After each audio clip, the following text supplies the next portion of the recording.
Ludus Vulpes. Welcome to Ludus Vulpes. My name's Kirsty. And I'm Phil. You join us as we run through a playthrough of...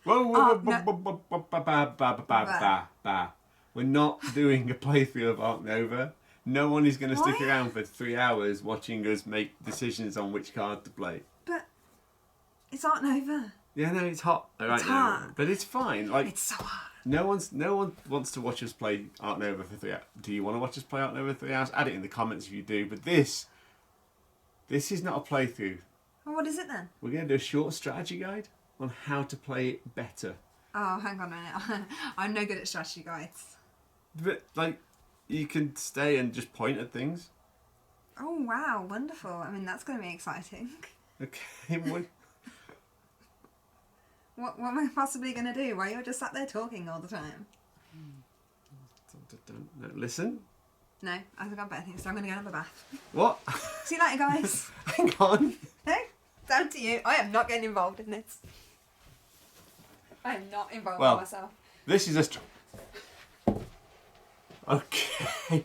This is going to be a quick strategy guide on how to play Ark Nova. So, you join me down at the table as we start to look at our strategy guide for Ark Nova. As you can see, we're not fully set up yet, but we'll talk about that in a moment. First and foremost, let's talk about what this strategy guide is about.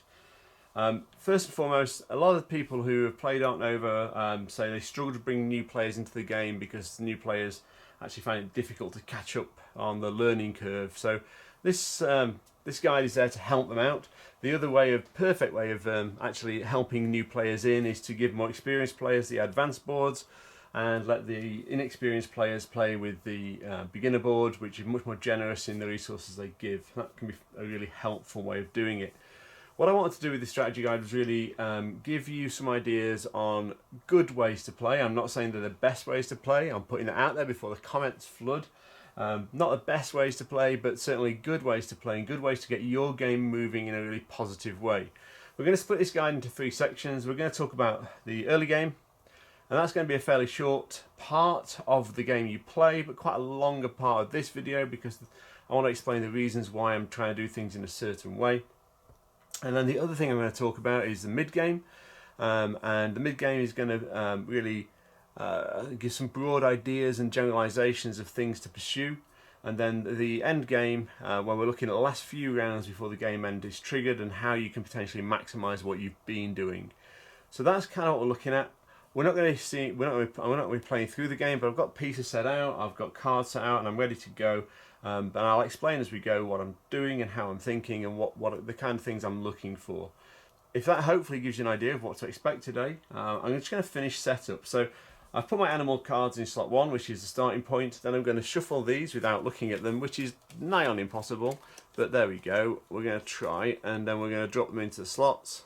Now I'm going to stop there. And we're going to put that one there, which is a build action in 2, the sponsors action in 3, the association action in 4, and the cards action in 5. Okay, now the last bit of setup over here is to draw 4 conservation projects. So I'm just going to give these a little bit of a shuffle, and then I'm going to draw the 4 conservation projects. Okay, actually we're going to draw 3 conservation projects because we're going to assume we're setting up for a 2 or 3 player game.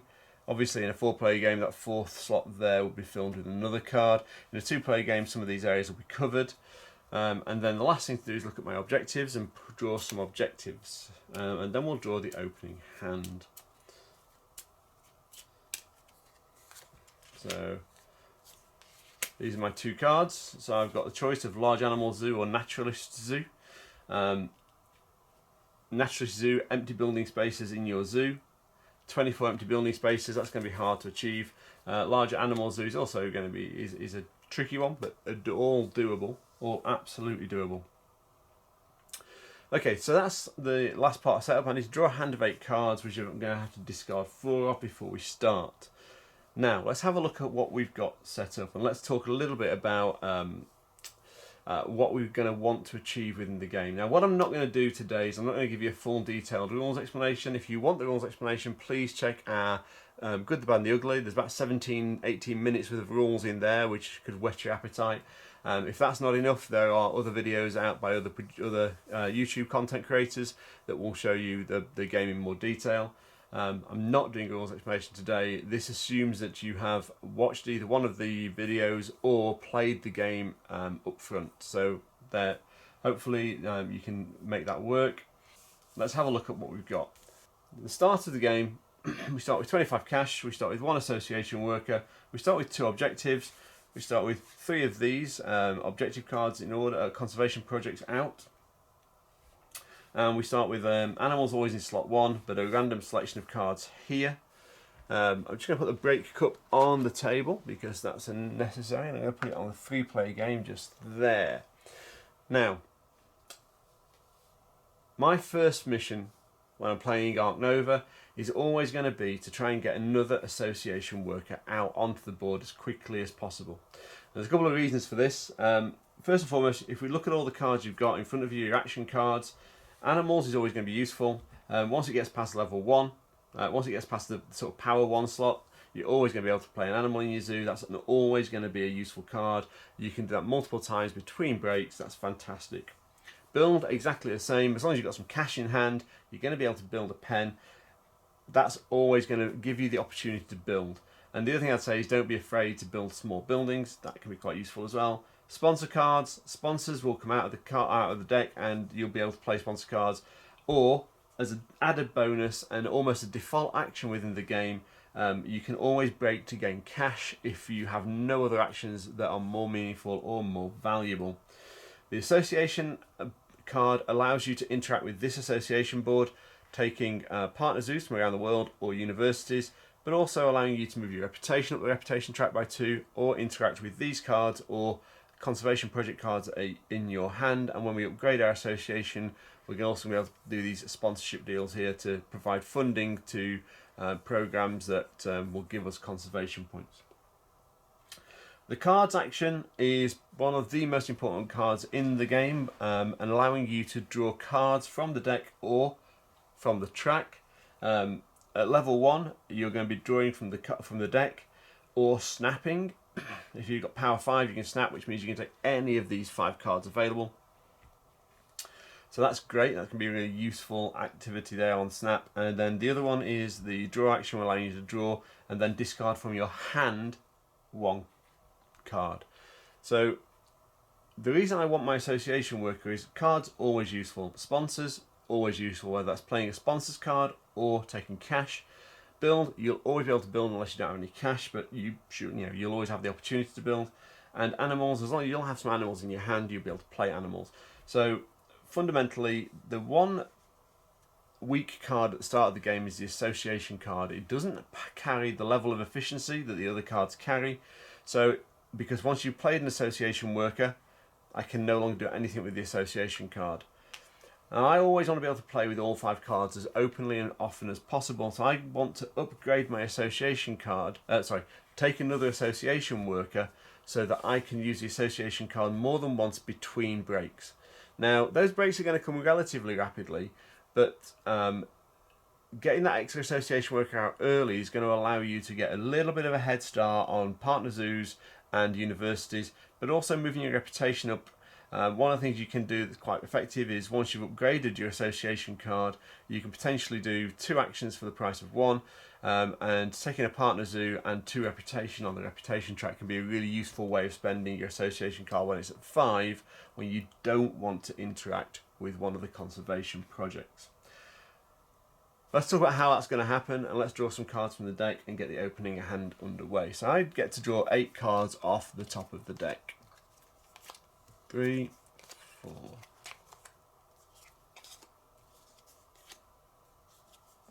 Okay, so I'm drawing 8 cards off the top of the deck. Now these 8 cards are going to have to get down to 4. So I'm just going to lay them out in front of us now. There we go. Hopefully you can see them, but I'll hold them closer to the camera as we get on. Now, the first thing I'm looking at is there anything in here that allows me the opportunity to fairly quickly complete one of these? Even at the low levels, the 2 levels, more than happy to do so, because when I complete one of these conservation projects, I can put out one of the cubes off my board, and one of the cubes off my board allows me to take an additional association worker. I'm going to explain why I think that's probably the strongest start you can play in a moment, but first and foremost, let's look to see what we've got and see what we can achieve. Now, we've got a series of sponsor cards. We've got a couple of, we've actually got 3 conservation projects and only 3 animals. Now, if I'm looking at Europe, so we've got Europe, Americas and herbivores. So have I got any herbivores in this list? And actually I haven't got any herbivores. I've got a primate and 2 predators. The other thing is, because I've got cards high, it's already at level 5, if there was a herbivore somewhere out on here that wasn't too expensive, 25 and requiring an upgraded animals card, is way too expensive at this stage of the game, I would also be thinking that a snap to grab that card quickly off the board to help me fulfill one of these projects, quite useful. So herbivores is probably out. So the next thing I'm going to look for is the 2 continents. Have I got anything that could help me fulfill the Americas? Actually, I've got 2 things that could help me fulfill this Americas project, and that's these 2, the Ecuadorian squirrel monkey and the expert on the Americas. Both of those are going to be really useful cards for me to play, because they allow me to get close and potentially complete this. In fact, there is a potential here of getting my additional association worker out and on the board before the first break.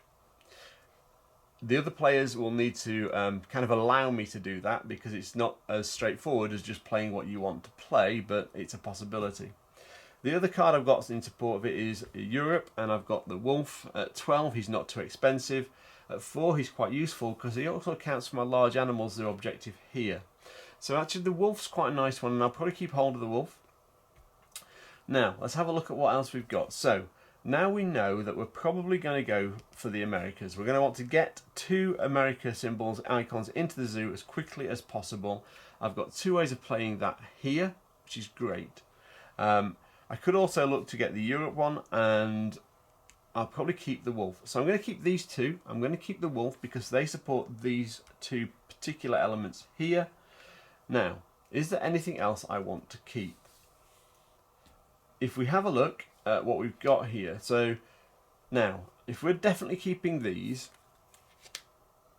which is great, so we're going to keep these. So I'm just going to take those off to one side and have a look at what my 4th card might be. Now, our 4th card could be any of these. Now, this one's got some interesting endgame activity. And also now, I'm actually starting to look at the text on the cards rather than just does it support this objective. Until I've got one of these, I'm not interested in the text on the card. The text is just an added benefit. But if I can get a cube on one of these quickly, I can release another association worker, and that's going to be my priority focus at this stage of the game. Now, you might argue that I can only go here once, so why don't I wait until I get to 4 or even 5 America symbols so I can get the 5 conservation points? It's really going to push me up this track. And the main reason for that is because the 3-point difference there, at this stage of the game, 1, 2, 3, 4, 5, it's not moving me, it's moving me 1, 2, 3, 4, 5, 6, 7 tickets. Now, I'm going to be able to accumulate 6, 7 tickets fairly effectively across the course of the game. But if I delay getting an association worker out, it weakens the value of my association action cards, and I don't really want to do that. I'm willing to sacrifice one of these cards to effectively get myself into a position where I can play more association actions between breaks. So that's my plan. That's what I'm going to stick to. So are there any of these that make sense? Now, small animals, I've got a large animal zoo here. That one's almost certainly a discard. It doesn't benefit me massively. It doesn't do something I want. Now, if I'm going to do Americas and I'm going to do large animals, being able to release a large animal and get 5 conservation points is going to be a good card. So that's definitely a possibility. Let's have a look at the efficiency on the diversity researcher. You may cover water and rock spaces and ignore all requirements for water and rock spaces. It's interesting because that's quite effective and quite powerful in that I don't have to worry about them, but I'm going to need the sponsor at level 2 to do that. That's not going to happen early in the game. That one's going to be a discard as well. My last two options are going to be the Tasmanian Devil or the Herbivore Program. We've already almost dismissed herbivores, so we probably dismiss them as well, even though these little red pandas look like they're having a whole heap of fun on their little branch. However, the Tasmanian Devil, it does give me a reputation, but I'm not too worried about it. It's small. It requires some science icons in my zoo, which I'm not going to pursue immediately. So I'm probably going to discard that one and that one to give myself an opening hand of these 4 cards. Now that is probably one of the most important decisions you'll make in the game. Is that opening hand, and you are literally trying to complete one of these as quickly and effectively as you can. I've given myself 2 opportunities to do so. These 2 guys here, if I can play them pretty quickly, I can get them into my zoo and I can get them working for me. The other one I can look at is Europe, and I can also get 2 European icons. So I've given myself 2 possibilities. Now the one I like the most is this one here because it costs me the least. This one is going to cost me 20 points to get in order because I'm going to have to put a pen size 4 out, and I'm going to then pay 12 for the wolf. That's fine, and I only need the animals. The animals don't need to move that far anyway. Whereas these guys, but then to get my second European action for this guy, I'm going to have to take the European partner zoo. These 2 allow me to get to this without taking a partner zoo, which will help me out a little bit if need be, because it means that I can possibly even get my association worker out before the first break. And I'm going to do that by playing my expert on the Americas and then playing this guy. He doesn't need my build action to be any higher than it is at the moment, and 12's not massively expensive for this. My sponsors will need to go up 1, and that's fine. That's not hard to do. And my association action wants to go up 1. So we're now set up to start the game. We know what we're trying to achieve. We've not really paid much attention to these, but I'm going to use my wolf for the large animal zoo probably. But first and foremost, I am focusing on creating as much efficiency and available efficiency in my action cards as possible in round 1. So how are we going to play this first round? Well, I am going to really focus in on these 2 because they're available to me. Still not interested in the text. The text is going to be useful later on, but I'm interested in the icons so that I can do this. So what do I need to do to activate my plan and make my plan work? Well, there's a couple of things I need to do. I need to get the association card up to here at level 5. To do that, I'm going to need to take cards. I also want my sponsors to be at level 4. That's fine. That needs to move up 1. My build action is fine where it is, and I will need animals to go up. So I now have a choice of what my first action is probably going to be. Now, because I'm playing one of these open boards, one of the advanced boards, it might well be worth me looking on here to see if there's anything that will really benefit me early on in the game. 5 cash is always useful, and early X is always useful, so I will probably spend 4 coins to put out a small pen early on. So those 4 coins are going to go, and I'm going to grab a level 2 pen over here. I'm going to place it over this X. It's in a border space, that's legit. I'm going to place it over there, and I'm going to take an X, which I can't quite reach. Just bring these into shot and drop that off again. That's going to go up there. That's a nice opening move. The build action slides down, the animal action slides down, and I'm almost ready to just finish and deliver my plan. So, the next turn I'm going to take, now I know I'm going to get rid of 2 cards here, so I'm happy to take cards as quickly as I can. So cards can be the second action. We're going to move those down to here. We're going to draw, well, we're going to have a look. Now if something's come out in the intervening time, we might well grab it. If not, let's have a look at this large animal zoo objective and see if there's anything that effectively helps us to get there. I'm probably not going to play the naturalist zoo. It's difficult. I need to leave 24 of these spaces open, and that's 1, 2, 3, 4, 5, 6, 7, 8, 9, 10, 11, 12, 13, 14, 15, 16, 17, 18, 19, 20, 21, 22, 23, 24. It leaves me with this kind of area here to play in for pens. Feel like the large animal zoo is going to benefit me more, so I'm going to stick to that. It does mean I'm going to have to spend some money on larger pens, but that's okay. There are other ways of dealing with it as well. So actually, on cards, snapping this secretary bird, which if I put an aviary out, is going to get me one space in an aviary is all it's going to take. So that could be a really effective card for me to take. However, I might even just take the 3 cards off the top of the deck, because why not? Have a look and discard 1 from either there or my hand.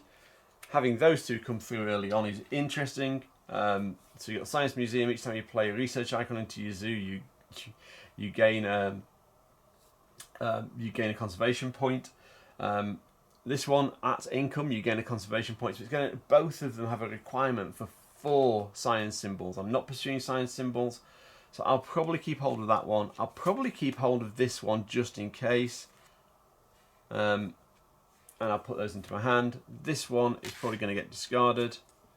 There's me thinking I was clever. I should have probably taken the secretary bird and had done with it. It's a conservation point as well.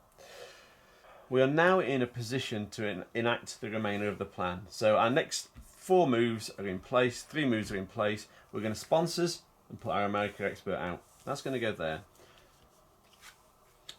We're going to get a point for every America icon we've got in the zoo. So that's going to give us a point here. But that's out and that's now in play within our zoo. I'm just going to move these off to one side. The next action I'm going to play is animals. I'm going to move those up there. On the next turn, I'm going to pay my 12 and I'm going to put out my little squirrel, Ecuadorian squirrel monkey. That's going to go into there. After finishing the current action, you may place any action card onto slot 1. Do I want to place any action card onto slot 1? Probably not, but I might potentially move the build action down. And my next action in this opening section will be to play the association card. And I now have 2 America symbols. I'm going to take this off here. I'm going to place it there. This guy's going to come up here. And I'm going to get 2 points here. 2 conservation points. Those 2 conservation points are also going to allow me to upgrade a card. And we come to our first big decision of the game, which is which card to upgrade first. I will make an argument for one card being more important, vastly more important than any of the other action cards, and that is the cards. And the reason this is, I think this is the most important card to upgrade, and I will always make this my first card upgraded. I'm going to flip that over now, is because that gives you the opportunity to have more cards and to draw from anywhere within your reputation range on the board. It creates much more availability of cards. You gain an increased flexibility. You're going to be able to draw more cards from the deck, and actually this is going to power your efficiency throughout the game. It's the first card I will almost always upgrade. I will say there are reasons why you may want to upgrade any of the others first. The build's probably not that important. I've only got 3 spaces that can't be covered, so it's probably not critical for me to get a build immediately. The association action is a nice one to get upgraded early, and there's reasons for that. By upgrading it early on the associations board, I can split my association actions now, especially now I've got 2 association workers. That should have been on there. 2 association workers, so I could make an argument for association. Depending on what cards you've got in hand, sponsors and animals can be quite useful, but actually cards are just going to drive the most critical part of the economy within the game and give you greatest flexibility. I will always recommend taking cards first. I'd also played little 5 reputation into my zoo, so that's going to move up a little bit. I'm now on income 10, which is quite useful. And we're now at the end of the opening stage of the game for me. The opening stage of the game is critically about getting this guy, one of these guys, off here and onto here. Now hopefully by the end of my turn I've got a couple of decisions to make. Hopefully I'll have been able to use this particular person, and there's a couple of ways I can do it, but hopefully I'll be getting a partner zoo out of this because that makes sense to me. And that also means that on my next turn after the first break I'm going to have 2 association workers who can increase my reputation, take another partner zoo, take a university, and gives me a lot more power. So this break, we've probably moved the break down quite a bit by now, but it's unlikely to have actually hit the break. This is a very fortuitous setup, but quite a good early setup for me.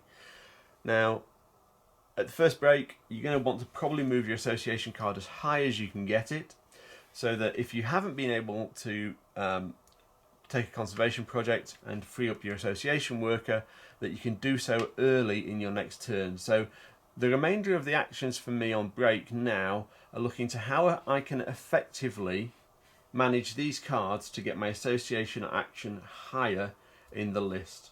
I'm also going to be looking at which cards I don't want. I've got a 4-card hand at the moment.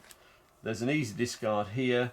I might even, if I'm lucky, get my association action up and get the 5-card hand limit. Someone's probably going to have taken that by now.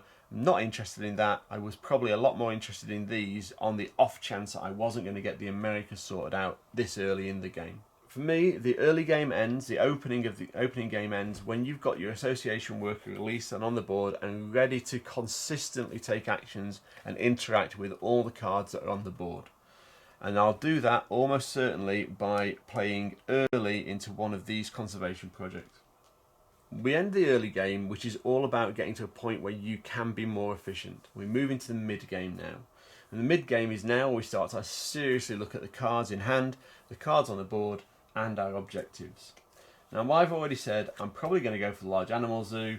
I've got the wolf. That supports 1 victory point, 1 conservation point here. That's a real positive for me that I've got those 2 in hand. I don't want to leave these empty spaces, although that's a real challenge. And I do want to try wherever possible to maximise these cards to get 4 points at the end of the game. So as we move into the mid-game, what are we looking for and what am I looking to achieve? Well, what we're looking to do now is constantly increase our efficiency. So we want to reduce the cost of certain things. So if we look here, we've got some America symbols. We've also got, each time you play an America's icon into your zoo, you may build 1 kiosk for free. And if this guy gets 5 kiosks, he's going to score me 1 endgame point. These sponsor cards with victory points on them at the bottom is something we're going to be searching for quite heavily during our mid-game. So I'm going to want to be playing Americas because I want to be able to put the kiosks into play. Kiosks are also going to give me more income. This is a win-win card. It's quite a nice one to get. So how am I going to manage this? Well, I'm probably going to want to take the America's Partner Zoo so I can reduce the cost of animals with the America's symbol. I'm probably at some point, I'm definitely going to be looking to get the universities at some point because they're really powerful and really helpful. I've now got a bit of a structure to how I want to play my mid-game. My mid-game is about trying to maximise one of my objectives. It's also trying to move my conservation track on. And I've also got this, because I saved it at my early stage, the Yosemite National Park. It's got a wild release program, so I can release 1 animal with an America's icon into the wild. Yes, I'm going to drop off some of the ticket track, but it's going to push me 5 conservation points, which is great, because I'm going to try and release a large animal. It's also going to build my reputation. There's nothing wrong with that. I want to take this, if I'm going to play a card from my hand, a conservation project, 9 times out of 10 I want to get the maximum reward before other people will steal the smaller rewards that are on there. And the release into the wild cards are really a very useful card to play any time. Yes, losing cash is painful, but actually these are going to really drive your conservation points quite heavily. And you'll almost certainly have animals to release back into the wild, and you'll have animals in your hand. So I'm looking for America's animals that are large. I'm also looking for any other large animals, and there's a few things I'm going to be looking for to make this work, and that's large flock animals, so that I can have 1 pen and potentially 2 animals in. Large bird animals that might live in a aviary. Large reptiles, which will live in a reptile house. This one's particularly painful because it requires 3 other reptiles, but these can be really useful approaches, especially when you're doing the large animal zoo, because you can buy a single pen and host multiple large animals in that pen, or a large animal and a smaller animal in that pen. I am trying to achieve this large animal zoo, so I'm looking to get 5 large animals in my zoo. I will be looking for American animals that I can catch and release. and I will be looking to drop all these kiosks in as we go, which is going to help boost my income. So how am I going to support that? Well, if I'm going to go for large animals, I'm probably going to want to upgrade my build action.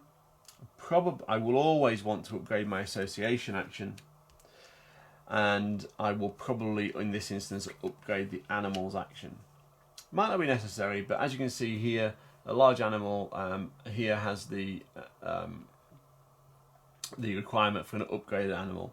I will make the animals the last decision I make, and I'll probably upgrade in this order. I'll probably upgrade association first for next time, and then the build to give me that flexibility. Because actually, if I'm going for large pens, unless I'm spending some X tokens, I'm only going to be building 4s and 1s. So if I spend the X's, I might be able to get, you know, a 4 and a 3. But actually, the important one here is going to be to give me the reptile house or the aviary, so that I can host large animals in a smaller space. So there you go. That's my order of play: association, then build, and towards the end of the mid game, I'll probably be able to pick which one of these two. But actually, 2 universities, 2 partner zoos get me 2 more upgrades, as does pushing along the reputation track, and I'm going to be able to drive those quite nicely as I go. So that's my thinking, that's my structure, that's how I'm going to structure. You know, remember, we're probably 1.5, 2 breaks in at the moment, and I've got to that point of thinking because I'm now in a better place with my association action to do more interesting things with it. The rest of the game for the mid game now is achieve your objective, and we're also going to go fishing for stuff in that deck of cards. And the things we're going to go fishing for, I'm just going to take a stack off the top, are things that support our end game scoring as well as support the growth of our zoo. So things that I'm going to be looking for as I go are sponsor cards, and sponsor cards that give end game scoring. So this one's quite a popular one, yeah, quite a useful one. Gain 1 a conservation point for supporting 5 conservation projects. You can support them cheaply, doesn't matter. Sea Turtle Tank, if you want to fill your zoo, these sponsor cards are great because they fill big patches of your zoo and they can be really helpful. Animal cards are always going to work well for you. This one is ideal for me. It's a Jaguar. It's going to cost me 16. It requires an America symbol. I've already got that. Gives me America symbol, which is going to give me a kiosk. And I'll probably release that into the wild. And I can move on the 4 topmost cards of the deck, choose 1 animal and add it to your hand. That's a really powerful ability because it's giving me more cards. Anything that gives you more cards in the mid game is really, really useful. Perception is another great one. Draw cards, add them to your hand, discard some. So I'm going to be looking for anything that adds cards and boosts my card count. I'll be looking to take cards action as often as I need to. I'll always take the Phoenix Fox because it's cute. It's not a good reason to take a Phoenix Fox. These sponsor cards are okay, but they're not critical for me. The ones that are critical are anything that gives you something at the end of the game. The side entrance also fills some spaces and will give you more cash. So if you get this early game, can be really useful.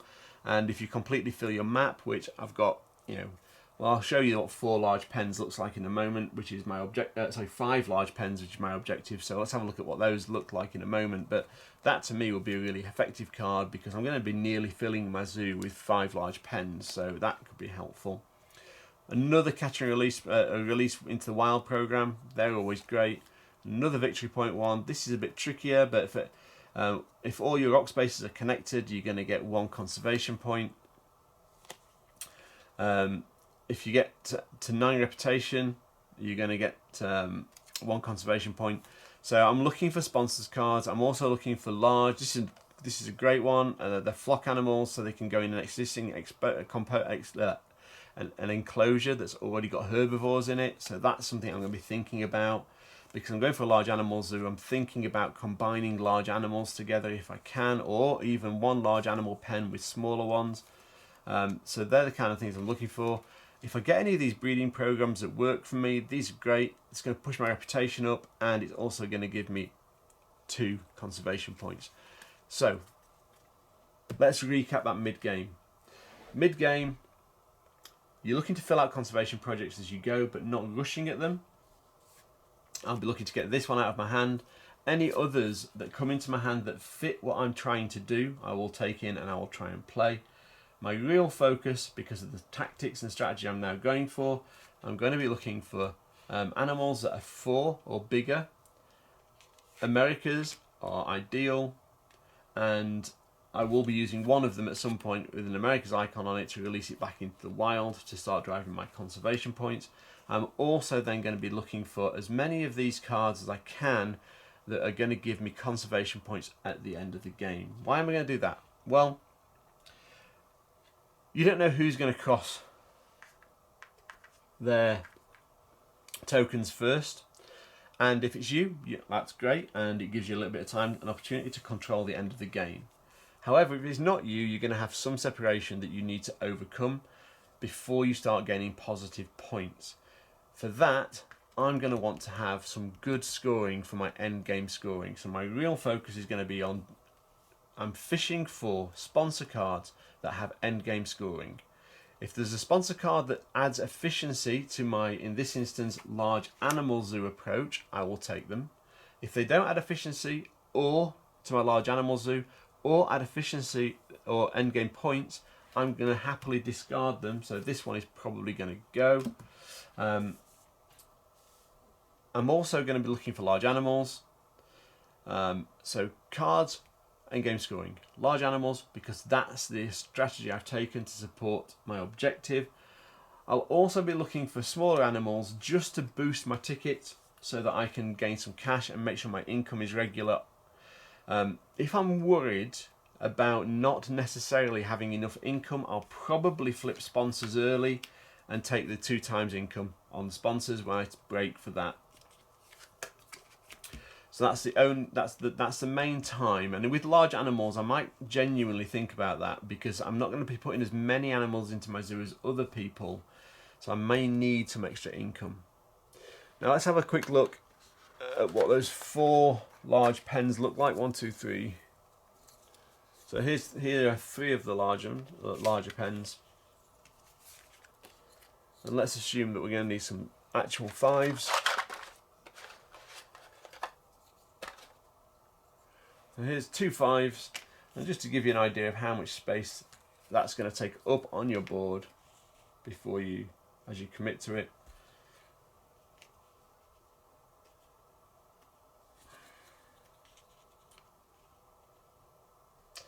So as you can see, this approach is going to fill quite a lot of my map, which is why the sponsor card that I get bonus points for filling my map might be appealing to me, because a lot of my zoo is going to be filled if I go for that large animal zoo. So that explains what we're going to be chasing in the mid game. So the mid game is all about getting to a point where you have, and I think your real target is you're looking for approximately 6 to 8 end game points. Points that are scored after the end game is triggered. You're also looking for any of these conservation projects that fit your plan. Anything that either reduces the cost of association actions, or anything that gets you some X's, always going to be useful, because it means you can take conservation projects when your association is at 4 rather than 5. And the other thing is, if there's anything that's going to help you manipulate the order of these cards so that you can maybe put sponsors back into 1 and push that up, that help you get your association action back up to 5 as frequently as possible, that's going to be really helpful for you in maximising points and driving the conservation track. All the time, you're not ignoring putting animals in your zoo for ticket value. And throughout the mid game, you're trying to stay within reach of everyone else on the board. If you feel like you're getting some good end game scoring, you can let that drift a little bit, because you're going to catch them up at the end of the game. But let's talk about what happens when we step into the end game. So for me, the end game triggers when someone's within 10 spaces or so of finishing the game. Now, that 10 spaces can be towards the end of the game. If you've upgraded animals, let's have a look. Here we go. If we've upgraded animals, we could play both of those into our zoo on the same turn. That would give me 9. let's just push that the other way around. So I go 1, 2, 3, 4, 5, 6, 7, 8, 9. So it's that kind of range where a person can't quite finish, but is close to being able to finish in a single action. Because at that point, you need to make sure that what all your actions are now focusing on is bringing your 2 tokens as close together as you can get them. Throughout the mid-game, you should have been focusing on end-game scoring to make sure you've got it in the bag, that end-game scoring. Now is the time to really drive probably your tickets. If your conservation projects are up here, drive your conservation projects. It's probably going to be much closer to sort of the midpoint there, where we've got that crossover happening. But somewhere around here, and as we move into the end game, someone's going to be within maybe 15, 20 tickets of crossing, and your main focus then is to drive your tickets and drive conservation projects so you can get close. And it's about getting as close as you can before that person or even yourself triggers the end game. If you're in total control of the game, you can potentially manage it so that you're in this kind of position. I'll take 2 tickets, and then next turn I'm in a position I'll take 3 tickets, and I can then flip and push the end of the game really hard.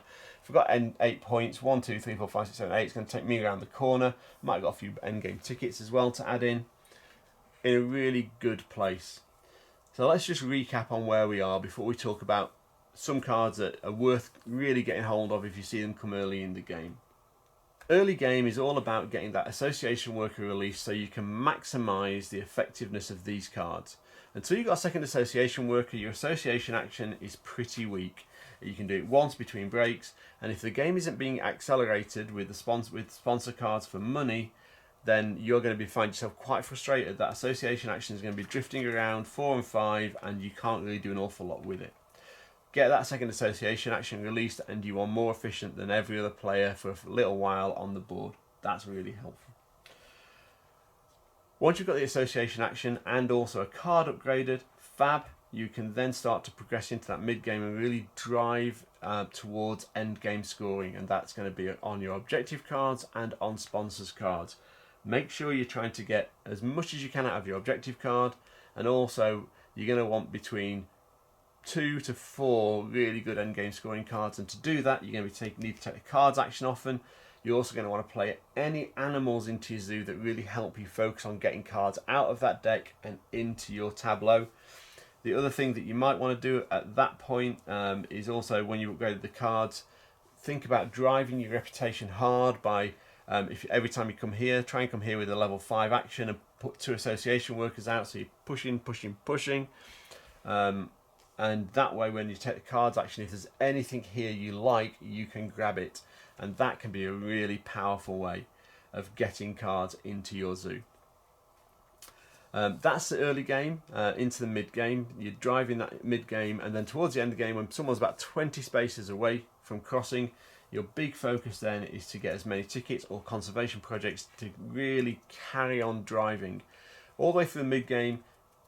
Play these conservation projects, or play these conservation projects as you get to close to the maximum, or as close to the maximum as might be available. If someone's already taken the 5 and you've got the opportunity for the 3, take it. But other than that, during the mid game, your big focus is on getting as much end game scoring out as you can, and getting enough conservation projects to keep in touch with the other players. At the end game, within 20 points, any conservation projects you've got, really drive them forward and drive them really hard. And you should be in a really good place at the end of the game to really give yourself a really positive score and give the other players a little bit of a surprise when you accelerate past them towards the end. Now, let's talk about a few cards that I think stand out as being slightly exceptional. Exceptional cards. The first ones I'm going to talk about are the cards with determination, which are the Bald Eagle and the Golden Eagle. And they are absolutely fantastic cards if you can get hold of them. You are probably going to want to save them and play them to end the game, or use them as an end game trigger. Now, if you've upgraded the animals card, it's much easier to do because you only need 2 crossers to get to play 2 animals. Determination allows you to take another action after the current action has been concluded. So if you've got the determination cards, you could potentially play 2 animals out, and if you've got the pens free, you could then use it to play another 2 animals. And you can actually structure your end game around that, so that actually towards the end game your final move might be 20, 22, 23 points tickets on the board, and really accelerate your end game. And if you play the mid game strong at that point, you're probably going to have another sort of 8 conservation points going the other way to give you a really healthy sort of 30, 34 point score. So they're really powerful cards. There are other cards that really help you drive the game. So Full Throated, if you get early on as a power on some of the animals, allows you to just release an association worker. They're great cards to get hold of because they allow you more efficiency by getting more association workers out. You don't need to maximise these 2 columns unless some of the sponsorship ones want you to maximise the number of universities. So it's much more about the association workers, which allow you to maximise the association cards. So Full Throated early on is a really healthy and helpful way of getting through the game. But other than that, play the game, enjoy the game, and try and maximise that efficiency. The early game is really critical. The mid game is very much about driving towards end game scoring while still keeping in touch with the other players. And as you get close to that end game, really start to drive the tickets and drive the conservation projects. You probably want to make sure that most of the time you've got a conservation project in your hand, so that you are ready to go and it's a conservation project that you can deliver. And that allows you to maximise the use of these cards and really get a great positive score.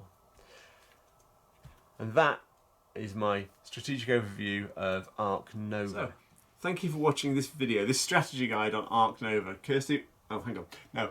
Thank you for watching this strategy guide on Ark Nova. Hopefully you found it interesting, you found it useful to bring new people into the game and help them get up to speed a little bit quicker. If you have enjoyed this video and want to see us do more strategy guides, please leave comments below. Please like and subscribe, and don't forget you can also find us on Facebook, Twitter and Instagram. Just search for Ludus Vulpes. Bye.